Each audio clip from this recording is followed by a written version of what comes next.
একটা হোস্টেলে 100 জন ছাত্র ছিল। তাদের সেখানে রোজ সকালে তাদের সিঙ্গারা খেতে দেওয়া হতো, কিন্তু তাদের মধ্যে অনেকেই সেই সিঙ্গারা খেতে পাচ্ছিল না। তাই তারা হোস্টেল সুপারের কাছে আর্জি জানালো যে আমাদের সিঙ্গারার পরিবর্তে টিফিনে অন্য কিছু দেওয়া হোক। তখন হোস্টেল সুপার বললেন, ঠিক আছে, তোমাদের তাহলে একটা ভোটিংয়ের ব্যবস্থা করা হোক। এই ভোটিংয়ে যে খাবারটা বেশি উঠে আসবে সেটাই তোমাদের টিফিনে দেওয়া হবে। তো সেই মতো ভোট করানো হলো, কিন্তু পরদিন টিফিনে সেই সিঙ্গারা দেওয়া হলো। তখন ছাত্রছাত্রীরা রেগে মেগে আবার হোস্টেল সুপারের কাছে গেল। তখন হোস্টেল সুপার বললেন, কেন, তোমাদের তো ভোটিংয়ে এই সিঙ্গারাটাই বেশি উঠে এসেছে। তখন তো ছাত্রছাত্রীরা অবাক, তারা রেজাল্ট দেখতে চাইলেন। রেজাল্ট দেখে ছাত্রছাত্রীরা এবার ভিমভি খেয়ে গেলেন, কারণ সেখানে 20 জন কনস্ট্যান্ট তারা সিঙ্গারাতেই বিলং করছিল, তাদের সিঙ্গারাটাই ঠিক আছে।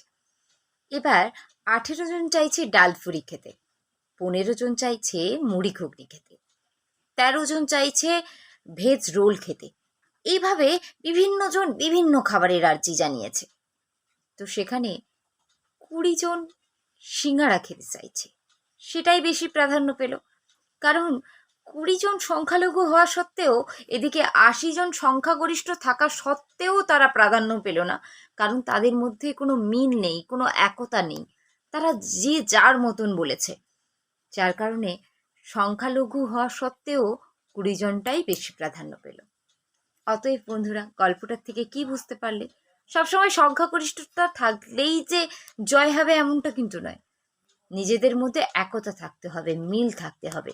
তা না হলে বিপরীত পক্ষের সংখ্যালঘুরাই বেশি প্রাধান্য পেয়ে যাবে। ধন্যবাদ। আজকের আমার গল্পটা এই পর্যন্তই।